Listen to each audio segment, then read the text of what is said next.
You're now tuned into the Fully Booked podcast with Mace, French, and Pox. Enjoy the listen. Where to go? Tell me where to go. Give us my inner voice.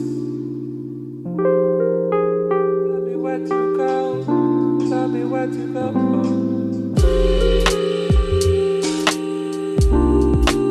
Welcome to another season of Fully Booked with myself, Mace. Myself, French. Myself, Andrew. And today we're joined by a very, very, very, very special guest. We have Hayley Quinn here. And I'm not even going to attempt to go into all the stuff Hayley's done. Hayley, do you want to introduce yourself? Say what you're about. Okay, I'm going to big myself up on this Please. occasion. So, I did a TED Talk called Searching for Love to Escape Ourselves.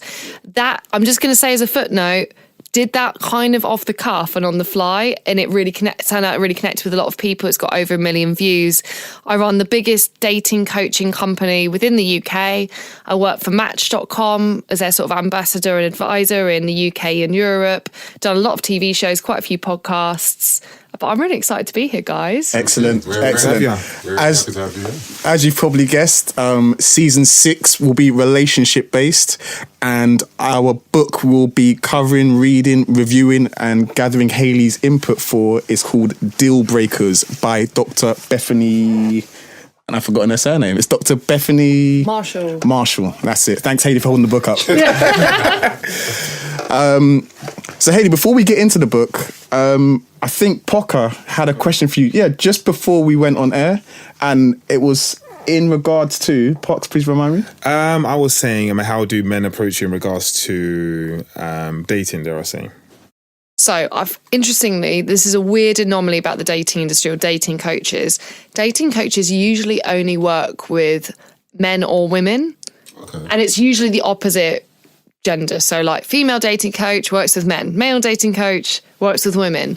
So I'm one of the only people out there that actually I work with everyone and not necessarily straight people. It could be basically, I've got different training programs. And what I find is whilst men and women kind of approach dating with a slightly different set of problems, and there's a lot of asymmetry in the problems that they experience, I think a lot of the teaching methodology or what's good for people comes back to actually being more like universal principles. So whilst guys might have a thing where, well, I did a survey, let's start with that. I did a survey to my men's newsletter and then my women's newsletter. The men tended to be kind of more at the no one wants to have a date with me, or I can't get a second date, or women are ghosting me. Whilst women came back with, I can't find enough high quality men. So men were more general. They made it more like, they actually just wanted to meet more women, whilst women found it was about not that they can't meet any men, but they can't meet the right quality of guys. So I thought it was interesting because I know we're going to look at deal breakers. Yeah, in deal breakers, a lot of it is how they're kind of assessing or going about looking at what it means to be a high quality guy. Yeah. And before we start, can I ask a question? How did you get involved in your field? I wish I had a doctorate, but I don't. I actually had a really weird introduction to the dating industry. About 10 years ago, I was just about to graduate. I really wanted to be a writer. I stumbled upon a community called the Pickup Artist Community. Okay. And these are men who teach other men. Yeah, I've heard of that. Yeah? The book, I forget. The Game. Oh, yes. The Game. Yeah. Does it revolve around the book, The Game? Is that how this Pickup society kicked off? Okay. It basically, the game detailed some of like the forerunners of it, and also just these guys were also these dating coaches were also early adopters of a lot of other stuff like the internet, digital nomad lifestyle, some niche health trends, and they were basically traveling around the world teaching men how to meet women, which sounds like quite a cool gig. And I started out being one of their bloggers and writers, so I would ghostwrite their content for them. So I would just go and pretend to be like a 42-year-old man when I was in fact a 23-year-old woman. So it was a little fictionalized. And then after that, I managed to get my break coaching men as the female opinion on a prominent pickup company at the time. Then eventually managed to splinter off and get enough of my own sort of client base that I was then able to work with women as well, and then start just keep broadening things out. And now my team and I teach training courses about meeting people in real life to men and women, as well as looking at things like trends in modern dating and how we're kind of experiencing love. Okay. And how, a couple of moments ago, shall I say, you mentioned that usually as a dating coach, you'll only kind of have clientele from the opposite sex. Right. Why is that the norm, and how comes you kind of interact with both sexes and kind of... I think I interact with both because I don't think it should be the norm. Okay. Because then we're basing all dating coaching in personal opinion. It's like, hey, if you want to date someone like me, take my advice. And I think that's kind of lame. It's the same thing as being like, follow my advice because I've had, sex with all these women, or follow my advice because I'm happily married with 2 children, whatever it is.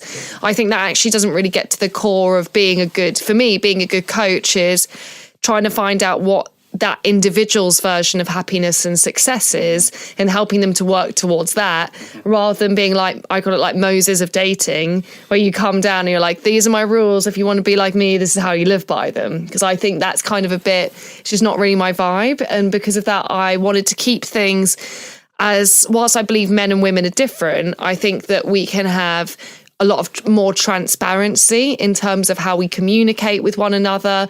We can try and look, so for instance, that not all biases are against women. It goes both ways.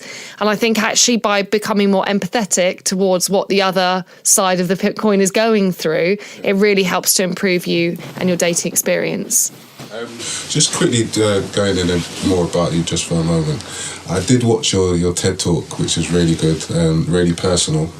And one of the things that I did pick up was that you said that you chose your own name. Could you explain that a little bit more? Totally. So this is sort of linking into my stumbling into the pickup artist industry. Another weird anomaly about the world of dating coaches is a lot of the time you adopt a different name to go by. And there's some really prominent ones out there like Mystery, Ross Jeffries. These are all these big players in that, but they've all had pseudonyms. And I guess I was at the time, though not now, trying to sort of, I think, differentiate who I was from who I was in the past. Like I wasn't very comfortable or very accepting of my upbringing, and I didn't want to identify with that. I just wanted to kind of like brush it off and also take on this like super alter ego that gave me this ability to work in the world of dating and really explore dating, sex and relationships and have a lot more power than the sort of introverted, shy, poor girl growing up in a rural community. What's been cool about it in the end is that it's now not my identity. It's kind of actually grown into something sort of slightly bigger than myself. And HayleyQuinn.com isn't me. It's like a team of people that have the same ideals around how to coach and connect with people. So in the end, it's ended up pretty all right. Good. Do you know what? When I first saw Hayley Quinn, I don't know if you've been told before, but Harley Quinn as well. So I'm sure you must get that. Yeah, totally. So Hayley Quinn was, I said I just started blogging in the pickup industry, but at the same time I was also teaching English and creative writing to school children. So I needed to have an alias to write under. And so I was sat at in the back garden and one of my girlfriends was just like, Hayley Quinn, like Harlequin, like Batman, and I was like, yeah, that sounds cool.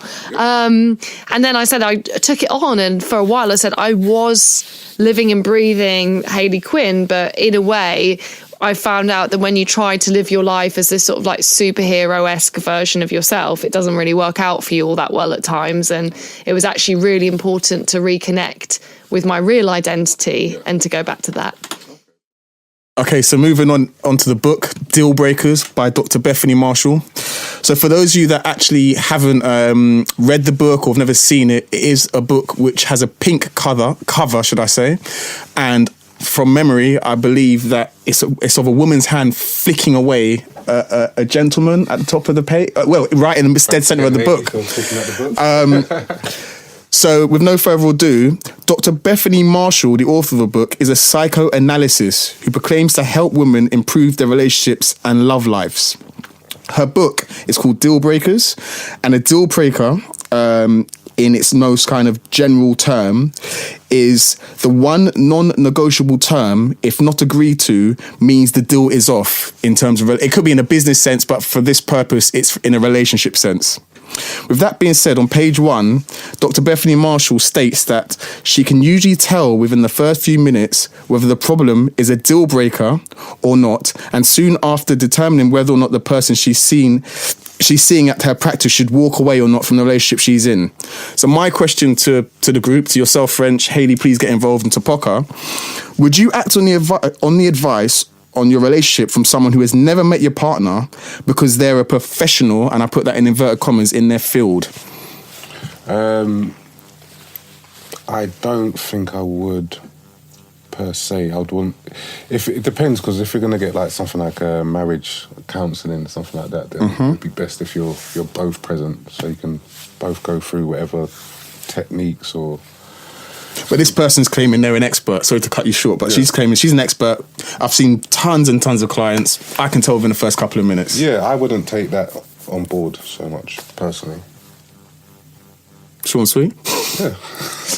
Hayley, you're the professional in this field. What kind of... Give me your perspective. Give me your opinion. Can you tell within the first couple of minutes whether someone who you're trying to help in terms of meet people, whether they're doomed or whether they've got a chance of finding love? You tell me. Well, first of all, I wouldn't say anyone's doomed. I try to avoid doom as a vibe for the coaching sessions. I come at this obviously from quite a different perspective. For me, even though I might have an instinct, and I think probably like lovely Dr. Bethany, I've worked with a lot of people, so you kind of can get a sense quite early on sometimes, or an intuition, okay, this is probably roughly the area that we're going to be looking at. However, I think it's so important, it's part of just what I believe in, to not be too prescriptive in terms of how you're talking to people. So for that, I would probably start the beginning of a talk or something, or in fact how I started my webinar this morning. I said, look, there's going to be some stuff in here you're going to be like, wow, yes, that I really relate to that. And I was like, if that's the case, make note of it and take it on board. There's going to be other things where you're going to be like, no, pretty much got that covered, and that's okay. Or there's going to be other things that you just don't feel are congruent to you.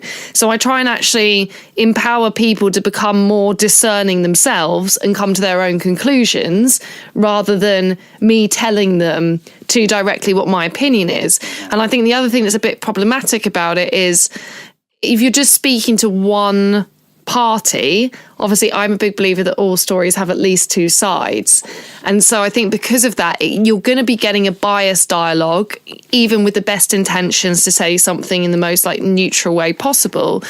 So because of that, I think I would imagine it's really difficult to come to a clear conclusion. And whilst it might make like a snappy and compelling, intro to a book, do I think you should read any blog, listen to this podcast, have a coaching session with me, and then, decide that that's forevermore how you should live your life? No, because that's actually abandoning your free will and your ability to create change yourself.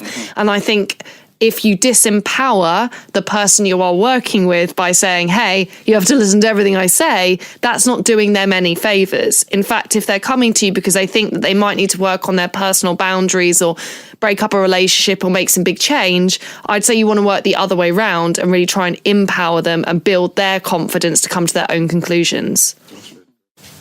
What about you, Keith? I agree with one of the points you made, actually, in regards to her seeing both parties. I think it's very, very difficult to make a decision based on seeing one person. Also, me personally, as you kind of know, I like to take everyone's opinion on board. I may not take your opinion on board. I like to make decisions, quite independently.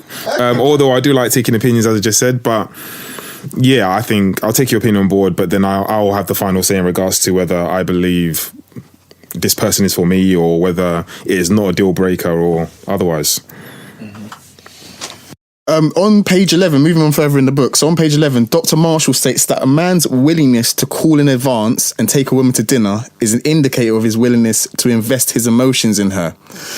Now, French, you're laughing. Hayley, you've come into this a bit blind, but French and Poco and I go way back, and we know French's personality. Him wanting to take a female to dinner is not necessarily a willingness in I'll leave it there. But I know that, I mean, I'm 34 now. I know I only look 21. Thank you, Hayley. Yeah, that's what you're thinking. But I know in my younger days, when I've met females and I've had one thing on my mind, I'll pull out all the stops trying to get to that place. Yeah. So me willing to take someone to dinner does not, for me, show my long-term plans. It doesn't at all. Do you know what I mean? I mean, now I'm in a happy relationship right now, and in terms of engaging with my current partner and how we met, the whole dinner thing was to get to know her, but it wasn't all focused on one thing. Yeah. But the fact that Dr. Bethany Marshall states that if someone's willing to take you to dinner, it's showing that they're willing to invest your emotions, I think it's a load of BS. I don't know. What's your guys' thoughts? I agree. I think... No, I mean, sorry, French. It could mean that he is willing to, but she's kind of, on page 11, if you've read the book, P, she kind of makes out that it's written in. Yeah, it's written in stone. Exactly. It's written in stone. He's willing to take you to dinner. Yep, he's a keeper. He's someone that's willing to invest your money. Supposed to know all about your life. Whereas, as guys, as quiet, raunchy guys, randy guys in our younger years, we'd be willing to pull out all the stops. I'm glad you're saying this, actually, because I did a webinar for one of my women's coaching groups going Renegade earlier today, and I literally brought this up. I was like, okay, let's be real here. He might go in strong for a first few dates because he wants to impress you. He wants to know that you like him. He wants to manage his own fears of anxiety, because guys will feel it most, like before they approach a woman, before they ask her out, before they kiss her, before they take her, they'll be like, that's when they're like, So because of that, they might go all out, but then is that sustainable? Is he going to end up being consistent? And I think actually it's the consistency bit that's the important bit. So it needs a big asterisk saying and also not always that people show thought and care is through taking someone for dinner. That's really nice, but I think it should be about the quality time, not about a steak. Do you know what I mean? Yeah, very true. French, what's your thoughts? Yeah, I agree. Okay. I totally agree. I guess, do you know what? Not to give away the book review that we're going to do, but there is a lot of points in the book that comes up, and it's kind of like, what am I reading? What's the points that's been made? And we'll go through them as we go along the book, but there is a few points where, I don't agree, to say the least. Myself, no, I don't think it matters whether you take her out to dinner. For me, I mean, as you mentioned before, you're talking about quality time. For me, it's about the time that you invest with the person. I'm more I want to kind of get to know you and make you feel comfortable, certainly on the first couple of dates, or certainly the first date. So whether I take her for a fancy dinner, whether I take her somewhere where it's not quite fancy, I don't think really makes a difference. Tell me about your typical first date. Are you a fancy type of guy? No, I'm not actually. No, actually. What kind of guy are you? I'm a barish type of person, because I really want to kind of just... A really loud bar where you can't really hear the other person? No, I'm not really bad. I'm about conversation. Don't listen to me anyway, shape or form.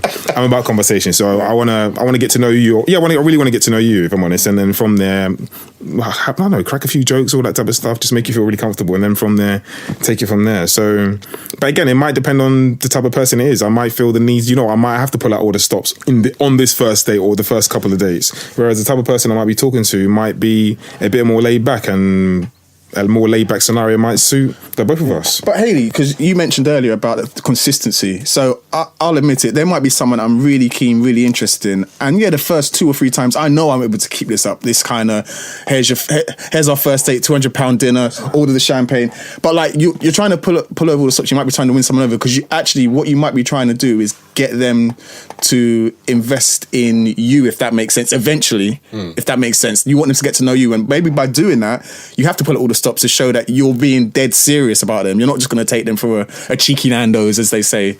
Do you know what I mean? Yeah, okay. So you saying about consistency, it might be hard to keep that up. And obviously, whenever you meet someone new, whether that is on a dating scene or whether that's just me and you meeting today, everyone has something new to bring to your life or something new that they can contribute, and everyone's interesting when you first meet them. And that also goes with someone who you might want to form an emotional attachment or a relationship with. So there's going to for me, it's going to naturally kind of fall into this kind of like just not plodding along, but kind of it drops into its natural comfort or natural state after a while. Yeah, so you made a point about consistency.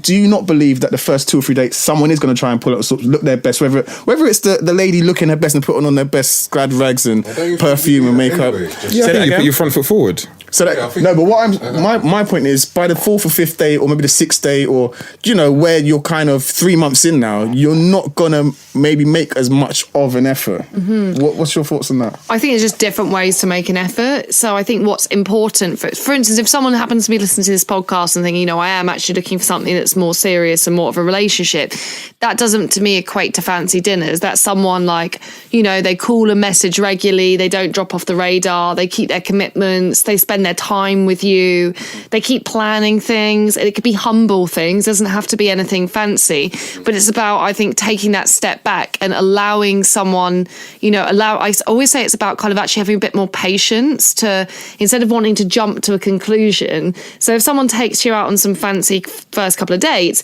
you want to go along with the fantasy of it and you'd be like, wow, my prince has come. But instead, that might not be what's going down here. And instead what you have to do is you have to give it time for someone to reveal who they are. So I'm all about, if that's what you want, and that's not what all people want, if you want to have something that's more like a serious relationship, take it slowly, make sure the person is being consistent towards you, and also not get too hung up on effort in terms of like money. Yeah, expense, yeah. Yeah, let's just put it really frankly here. Yeah. Because I think sometimes we have high standards, and I think with women's dating, sometimes it's good to have high standards, but have them about the right things. Don't make it about how tall someone is or how much money they have. And I think with that will always lead you to make rubbish decisions in terms of maybe overvaluing a guy because he looks great on paper, he's got the flashy job, or he's done something cool, or has a podcast or something. And then,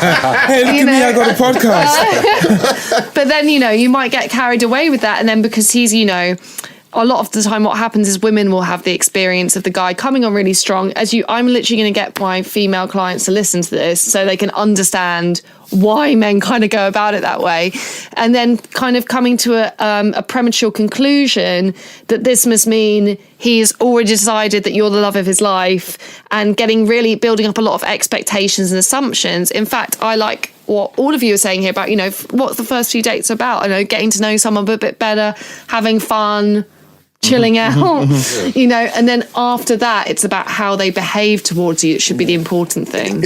I know in my dating past, I used to find it quite difficult because ideally, I just want that person to know me for me. But at the beginning, I know with me, I'm worried, will she like me for me? Yeah, honest to God, that's how I used to think and feel. Honest to God. That's good. So I used to put on this bravado act and kind of at the bee's knees, maybe go somewhere fancy and all that kind of crap. Yeah. Not crap, it's good, but at the same time, it's not real. It's not real. Yeah. So this whole kind of, and then after eventually I'm hoping they'll warm to me as a person and my character. In fact, I'm quite jokey, I like to think I'm quite witty as well. Yeah. So I'm hoping they'll warm to that and warm to my characteristics. But in that initial early stages, I'm just like, I want you to buy into me, and I'll do whatever it takes for you to buy into me, to give me enough time for you to see my true personality. And hopefully that'll be enough to kind of woo you when you're over all the rest of it. Did you, because I'm going to move on to chapter 2. Did you have any kind of... Yeah, I did. So I know we were talking about one or two bits and pieces. So Bethany counsels both men and women, and can usually tell, as you mentioned, when it's a deal breaker straight away. Yeah. Is there a difference between men and women in deal breakers? And also, whilst we're there, what is your deal breaker? Sorry, say the last part. Sorry, is there a difference between men and women in deal breakers? Yeah. And whilst we're there, what is your deal breaker? I mean, you know? That's 2 good questions. French, I'm going to let you kick off. Oh, thank you very much. Is there a difference between... I Men and women's deal breakers. Yeah. So, but obviously, just speak from your own. Well, you can speak from your own or friends or family. I'm trying to think of what I would consider actual deal breakers because it varies from person to person and situation to situation. So I couldn't say, right, this particular one thing it's off for me now. Do you know what I mean? So I guess for men and women, it would be different as it is for each individual person. And what was the second part, sorry? What is your deal breaker? I mean, you don't have to answer that. Again, that's what I said. I can't put a finger on what this particular. They can't do this or they shouldn't do this and it's off. Like it varies. I mean, I think the type of thing I was thinking about. I mean, again, as you mentioned, anyway, I was thinking about selfish behaviour, childish, immature behaviour, and really ignorant behaviour. These are things that straight away just see. With that, I wouldn't really class them as deal breakers. Not to say it's not a deal breaker, but I would recognise those traits before I even consider taking them serious. So it wouldn't have been a deal in the first place. Do you know what I mean? What about you, Hayley? What are your deal breakers? What would you say that's a big no-no for me? Cross the line, not going any further. Okay, I'm going to go back to like a bit of the RESPECT. Okay. So respect. So if someone, I'm a busy woman here, and I know it sounds really like a bit confrontational, but if someone doesn't respect my time, that's a really big deal for me. So for instance, last minute cancellation of plans, or actually my love language is quality time. So I actually really like someone to spend time with. That's really important to me, quality time and touch. So if someone can't relate to me that way, also I guess I got kind of quite clear in terms of what sort of relationship I wanted and what form that would be in. And I agree, people are really different. People have different opinions on monogamy, people have different opinions on infidelity. And I have a problem with, saying that my world experience is going to be the same as everyone else's world experience. So whilst I might want a particular style of relationship for my future, that doesn't mean that has to be the same for everyone else. I do think things like, do you want to live together? Do you want to have children? Do you want something more serious? Or are you just not in the phase in your life to want that? Or in fact, do you want a more poly lifestyle or a more monogamous one? Like, these are quite fundamental, I think, in terms of the trajectory of the relationship. All those sort of smaller niggly points, I agree. I would think that commitment isn't something to like rush into or it's not a goal to get towards. It's better to kind of establish, like you said, that you've got that degree of connection, shared values, you appreciate the other person's personality before you would even get to the stage where, as you said, it's a deal. Absolutely. For me, so one of them is a very small thing, and something that would be established before we got into something serious, but I'm just no to smoking, so I wouldn't be with someone that smokes, basically. Okay. And what's funny is, so my current partner, my current girlfriend, who I've been in a relationship with for a while, when we first met, the first time we actually met, she smoked about 10 cigarettes while we were chatting. We met in a pub and she smoked about 10 cigarettes. I remember we didn't exchange numbers that evening. We actually got introduced through someone who works within both our fields, who had worked with both of us. We didn't exchange numbers, and we got on really, really well. So remember, every 5 or 10 minutes she'd be like, I just got to go smoke a cigarette. Do you want to come outside? I said, all right, fine. Didn't exchange numbers, and I think then following the day she added me on LinkedIn. Okay. And we started speaking on LinkedIn. I think the first time we spoke properly about kind of meeting up or whatever, I kind of said, and we were talking about, what we tend to go for, what we like in people. I said, well, I refuse to be with someone long-term who smokes. And I said to her, look, I'm not saying to you, stop smoking, but what I am saying is that I won't be with someone who smokes long term. So the decision, the ball rests in your court. Yeah. Simple as that. And she gave up smoking. She's given up smoking. And you think? No, that Mason.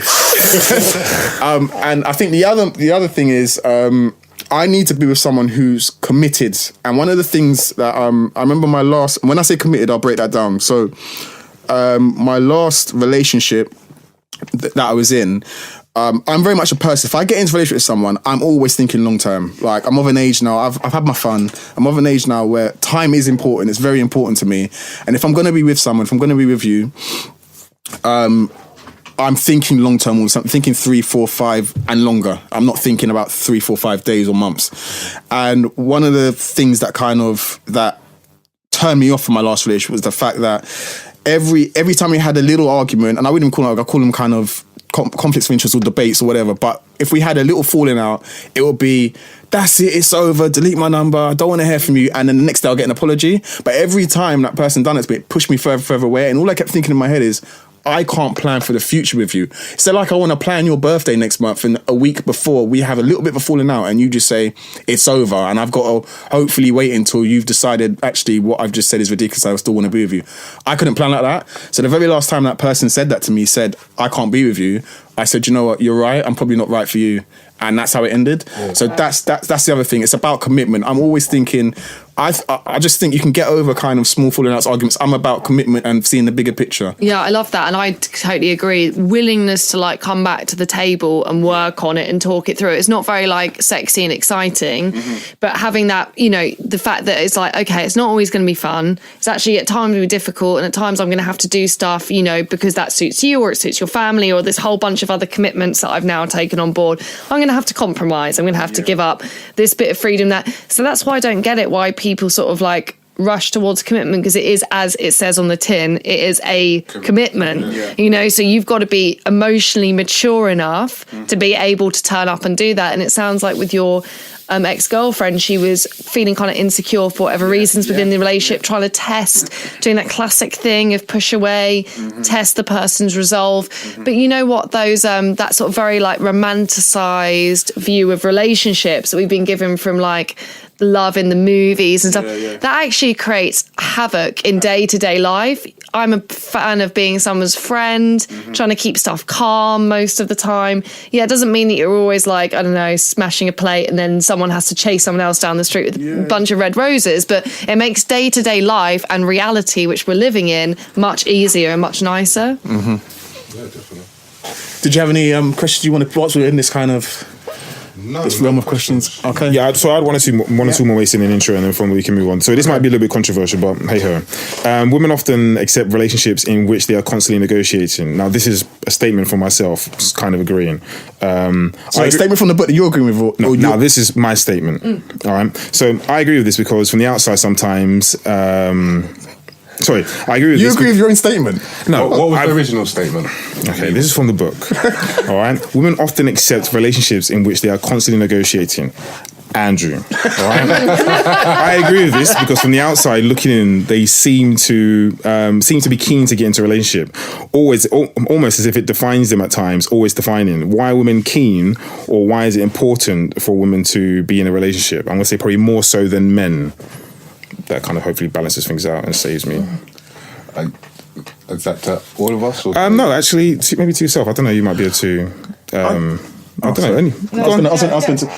I don't agree with your point about you're saying that it's more important for women to be in a relationship. What I would say is, from the female friends I have, and at the age I'm at now, I know that one of the big things that a lot of them speak to me about that aren't in relationships, they're thinking about family, they're thinking about kids, and those are kind of their internal clocks, so what you call it. And those are the things that I know are kind of at the forefront of their minds when they're thinking about, I should be with someone, I should be married by now, I need to be with someone, or when am I going to have kids? Those are the things that are often in discussion, that I'm often in discussion with my female friends who are around the same age group as me. And maybe that could be a driver into why women might feel like they're in need of a relationship more than men. That's what I think that answers the question. Well, it's just my perspective. No, but I think that's a very good answer. So I think that was answer the question. I'm going to jump in as well and say that women also, I think, apart from, you know, if you want kids or not, they have I would say negative social penalty around being single past a certain age that I don't think guys have quite so much. Not to say that if, you know, single guys might have more problems with loneliness and isolation, so it's not like a picnic for them either. But I think socially the fact that, you know, a man is a mister, a woman is a miss or a missus, bachelor, spinster. And also women, even if it's not their intention to have a partner or not their intention to have a family, I notice my female clients, they will literally receive a barrage of sort of like misguided comments, stuff like, oh, have you got yourself sorted out yet? You know, and it's sort of implicit in that as a woman, or like, oh, you're an attractive woman. There'd be loads of guys that would want to date you, and you're just sometimes people feel like it's all right, even if they don't know the woman very well, to pass a sort of off-the-cuff remark about her relationship status or lack thereof. So I think whilst men are often judged about their success with women in terms of, have they been able to connect and have sexual experiences with lots of different women, I think women are often judged by, do you have a boyfriend or a husband or partner? And if so, how successful is he and how much does he love you? So I think because of that, it adds a lot more sort of stigma, even when women are actually ostensibly quite happy being single. As actually, I find lots of my female clients, they are not the Bridget Jones stereotype. They've really got their stuff together. They're really successful. They're pretty fulfilled. And because of that, they're not feeling the same sort of need to have a partner, although it's something they'd like to happen. So I think why they might experience that more than guys or more intensely, apart from the biological aspects, is also just the social pressure and how they're spoken to around relationships. What was that term? I love that term. Negative social penalty. I love that. And do you know what? I'm going to add to your point, Hayley, and just add further on to what I said earlier, P. Female, just because a female seeks out a relationship, or she might be in a relationship, it does not necessarily mean she's happy. It might be that social pressure as to why she's still sticking within that relationship. And I'm not going to go any further than that. Obviously, I have friends and I have family, and I'm not going to say anything else. So the reason why I raised that question was because I think as you delve into the book, I think you find like that question was kind of born out of like a female maybe in a hurry to get into a relationship, and obviously the book's from a female perspective. And then I think a lot of the problems you find in a book is like, how did you not see this in the first place? I also think women are very hung up, or they've been taught to be really hung up on this idea of the right guy. So like I mentioned at the start, it's not that they can't find any men, it's about finding high quality guys. And I think often what they would determine or what they'd qualify as the wrong guy is a guy that they never really felt enough connection or attraction to, that in their heart of hearts they sort of knew they didn't want to be in something long term with him, or that it, that little niggle at the beginning, developed into a massive niggle at the end and they had to break up. Or it was a guy that he becomes the wrong guy by default because he's not able to offer them the kind of relationship that they want. And because I think women hear a lot about, being left on the shelf, or they have a lot of negative messaging around their looks and aging, I think they fear that pressure of time, and they feel it more intensely in the way that guys don't, leading them to, and if you're acting under time pressure, it means you want to make stronger judgments. There's an opportunity cost, dare I say it, to being with, if you're with one guy, but it's not going to develop into the relationship you want, as those months and years tick by, there's an opportunity cost of lost opportunity to meet other guys. And because of that, I think that means that women, particularly what I see, that can actually lead to sort of dating behaviours that are unhelpful, like dismissing guys too early on, being very rigid about the kind of man that they want to attract, not being able to have fun and just experience a relationship and go with it for a bit because they become so fixed on, is it going to be this or not? And you know what? Most of the time I find, though it's like nice you gave that perspective of how you see relationships, I find a lot of times guys approach dating with a bit more of an, I'd say like experiential attitude, which is not that actually like the man has the plan and he knows what's going on. A lot of the time the guy is just like going along with it and seeing how he feels. And I think as women, we've been taught to sort of look to the guy and decode these mythical signals as to if he sees us as like wife material or not. And a lot of the time he's just not even had that thought, hasn't even crossed his mind. Very simple. Yeah. Hayley, do you know what? So you raised a couple of points. One of the points that you've just raised is this whole labeling thing. And like, I know with some of the relationships I've been in, the need for labels. I said earlier that if I'm dating someone and I've invested in you 4, 5, 6 times in terms of time, quality time, whether we've been out for meals, whether we've been cinema, whether we've just been chilling and got to know each other, in my head, I'm thinking, this is for long term. I'm always pressured with, so what are we? What are we doing? Are we in a relationship? What am I to you? Like, and I'm just like, if I'm with you now, you need to understand my time's very precious. The fact I'm spending time means I'm thinking long term. I'm not thinking about any type of labeling. But do you not think that's from other people? What's that, sorry? The labels, that they want to label it. So it's just what Hayley said about kind of pressure in society, about what's going on. So you're dating this guy? Are you exclusive? Like, it's almost like constant barrage of Yeah. And do you know what? You raised another point, and it's going to lead on to a question. Sorry, P, if you don't have any more questions based on what you're talking about. It's going to lead. So, you said something else, and straight away I looked at a question I have, and it's talking about change. And Dr. Bethany Marshall in chapter 2, I think on page 24, 25, she speaks about the fact that if the person you're dating, obviously she's speaking from a woman's perspective, so if the guy you're dating, if he hasn't changed now, he'll never change, like as in a leopard can't change his spots. What do you guys find this theory to be true? And also from your perspective, Hayley, because you're in your field, you often speak to men and women, do you find that they feel like they need to change or they won't change? And are women willing to change? Are men, do you find men who are willing to change to meet the right person, and also women? Right, okay, change. First of all, I'm going to go out there and say I think people can change if they're rightly motivated. I see people changing all the time. So that would be, the things I've seen guys do particularly. I think if a man is really into a woman, like men will cross oceans to see women, literally. But tell me this, what you've just said, he'll cross an ocean, but it's about consistency. So does he want to change, or does he just want to get that woman, show that he's changed for 6 months or so, and then hopefully she's now invested in him emotionally that he can go back to being normal? Right. And I think the thing is, what I was going to add to that is that whilst people can change of their own volition if they want to do it on their own terms, it's actually, I think, good to just let people come to their own conclusions about stuff. I think a lot about a relationship is about acceptance. It's like you've got to have a point there also where you go, this is actually kind of their deal, or this is what they're like as a person. And often, sometimes things that could be seen as shortcomings or weaknesses, which we all have, like, let's be honest, nobody's perfect. There's usually a positive and a negative aspect to every trait. So someone could be, you could say, oh, they're a bit needy. Or does that mean actually they're really emotionally available? They want to spend a lot of time with you. So I think part of it is, instead of being critical of your partner and labeling them up as all those other things, it's about actually a bit of personal development here, about coming to a space where you've got to go, actually, either I really accept this person and I choose to cherish them for what they bring, and I'm just going to let go and chill out on some of the other stuff. Or I go, either I'm not ready for a relationship and that's why I'm being so critical and pushing them away, or maybe they're just not the right person for me and I need to let go.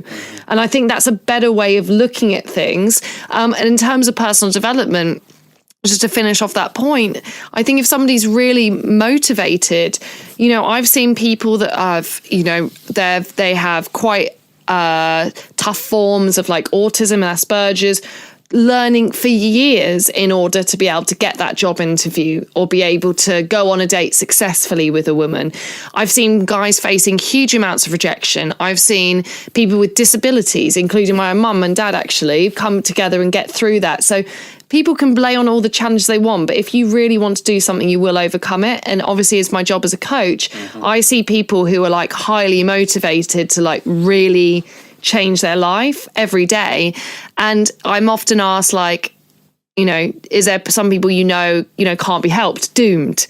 And I think those only people I would see is, I wouldn't say doomed, but doomed for now, is people who don't take that personal responsibility on themselves, who blame like dating apps or men or women or whoever they're looking to date for the problems that they have, or blame me. I think sometimes if someone's there going, look, I haven't handled this perfectly so far. This is what I'm good at. This is what I'm not so good at. This is what I'd like to work on. I'm prepared to go at this and devote some time and energy to it. I have 100% faith that they'll change.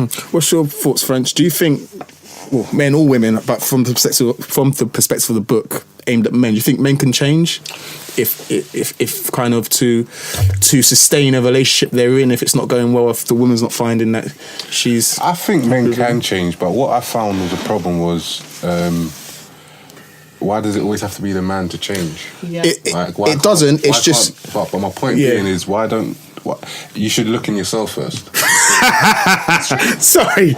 I thought so. Sorry, continue. No, it's true. It is true, but you're right. But I'm going from the book, and on that page, on the fact that the book's from a woman's perspective, and it's aimed at him needing to change, which is why in the book for you it's going to be very interesting to gather your points. Sorry, that was such a French thing, by the way.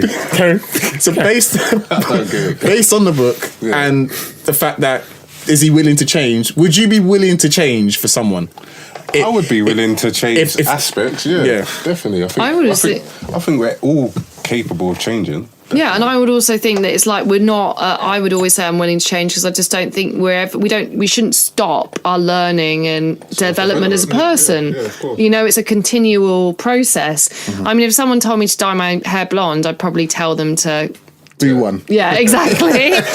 But if I'm in like, you know, I no joke, truth. I could be pretty rigid on some boundaries around like time management and stuff like that because I'm really busy, as you guys have probably appreciated. But I'm trying like to learn to like chill out on that a bit because I realise that whilst that's been helpful sometimes, it's also a shortcoming. So I think if you're not taking active feedback from your environment and from other people and you just kind of belligerently thinking you're great and everyone else is wrong, then that's where the problem is. Mm-hmm.